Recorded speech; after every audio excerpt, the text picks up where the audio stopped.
देवदासी प्रथा भक्ति, कला या इतिहास की सबसे दर्दनाक सच्चाई। अगर आज मैं आपसे कहूं कि कभी हमारे समाज में एक ऐसी परंपरा थी जहां छोटी बच्चियों को भगवान की पत्नी या देवता की दासी बनाकर मंदिरों में समर्पित कर दिया जाता था, तो क्या आप इसे भक्ति कहेंगे, आस्था कहेंगे, या फिर एक ऐसा सच जिसे हम भूल जाना चाहते हैं? आज की इस वीडियो में हम बात करेंगे देवदासी प्रथा की, उसकी शुरुआत, उसका स्वर्णिम दौर, उसका पतन और वो दर्द जो सदियों तक कई महिलाओं ने सहा। ये सिर्फ इतिहास नहीं है, ये हमारे समाज का आईना है। देवदासी शब्द दो शब्दों से मिलकर बना है, देव यानी भगवान और दासी यानी सेविका। प्राचीन दक्षिण भारत में ये एक सम्मानजनक परंपरा मानी जाती थी।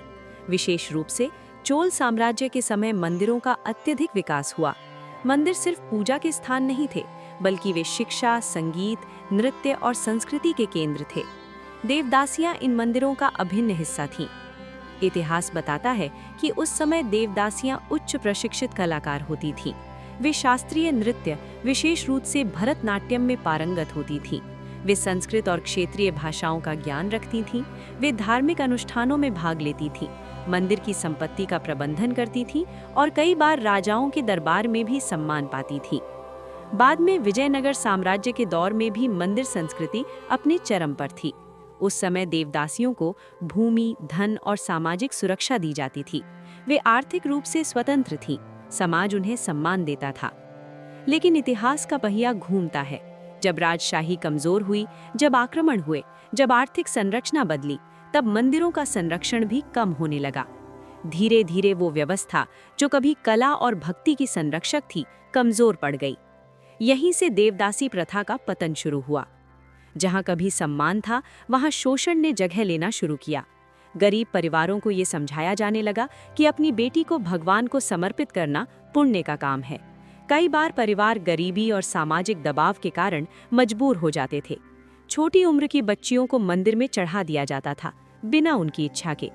समय के साथ ये प्रथा कई स्थानों पर धार्मिक कम और सामाजिक आर्थिक शोषण अधिक बन गई। देवदासियों का जीवन कठिन हो गया।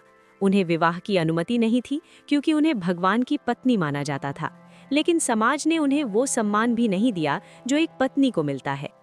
ब्रिटिश काल में जब भारतीय समाज का अध्ययन किया गया, तब कई समाज सुधारकों ने इस प्रथा के खिलाफ आवाज उठाई। उन्हें ये समझ में आया कि ये परंपरा अब अपने मूल स्वरूप में नहीं रही। ये महिलाओं के अधिकारों का उल्लंघन बन चुकी थी। स्वतंत्रता आंदोलन के दौरान भी इस विषय पर चर्चा हुई। स्वतंत्रता के बाद भारत के विभिन्न राज्यों ने देवदासी प्रथा को प्रतिबंधित करने के लिए कानून बनाए। 20वीं सदी के मध्य तक इसे कानूनी रूप से अपराध घोषित कर दिया गया। लेकिन क्या कानून बना देने से सब बदल गया? दुर्भाग्य से पूरी तरह नहीं। कुछ ग्रामीण क्षेत्रों में आज भी इस प्रथा के अवशेष देखे जाते हैं। गरीबी, अशिक्षा और अंधविश्वास अब भी कई परिवारों को इस जाल में फंसा देते हैं। हालांकि सामाजिक जागरूकता और सरकारी प्रयासों से स्थिति में काफी सुधार हुआ है।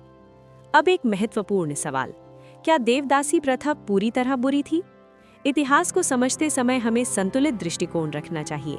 प्रारंभिक काल में ये कला और भक्ति की परंपरा थी। उसी परंपरा ने भारतीय शास्त्रीय नृत्य को संरक्षित किया। भरतनाट्यम जैसी कला, जिसे आज विश्व भर में सम्मान मिलता है, कभी देवदासियों द्वारा ही जीवित रखी गई। लेकिन जब किसी परंपरा में व्यक्ति की स्वतंत्रता छिन जाए, जब उसमें मजबूरी और शोषण जुड़ जाए, तब वो परंपरा पवित्र नहीं रह जाती। धर्म का उद्देश्य आत्मा को मुक्त करना है, किसी को बंधन में डालना नहीं। देवदासी प्रथा हमें ये सिखाती है कि समाज को समय समय पर आत्ममंथन करना चाहिए। हमें ये देखना चाहिए कि क्या हमारी परंपराएं वास्तव में लोगों को सम्मान दे रही हैं या उन्हें चुपचाप पीड़ा सहने पर मजबूर कर रही हैं। ये कहानी उन महिलाओं के साहस की भी कहानी है, जिन्होंने इस व्यवस्था से बाहर निकलकर नई पहचान बनाई, जिन्होंने शिक्षा पाई, अपने अधिकारों के लिए लड़ी और समाज को बदलने में योगदान दिया। आज जब हम मंदिरों में भव्य आरती देखते हैं, जब हम शास्त्रीय नृत्य की सुंदर प्रस्तुति देखते हैं, तो हमें याद रखना चाहिए कि कला का मूल उद्देश्य भक्ति और सौंदर्य है, न कि किसी की मजबूरी। तो दोस्तों, देवदासी प्रथा सिर्फ इतिहास नहीं है, ये एक चेतावनी है। ये हमें याद दिलाती है कि आस्था और अंधविश्वास के बीच बहुत पतली रेखा होती है। अगर हम सचेत नहीं रहेंगे तो कोई भी परंपरा, चाहे वो कितनी भी पवित्र क्यों न हो, गलत दिशा में जा सकती है। आपकी क्या राय है? क्या ये परंपरा सिर्फ अतीत की बात है या हमें आज भी इससे सीख लेने की जरूरत है? कमेंट में जरूर लिखें।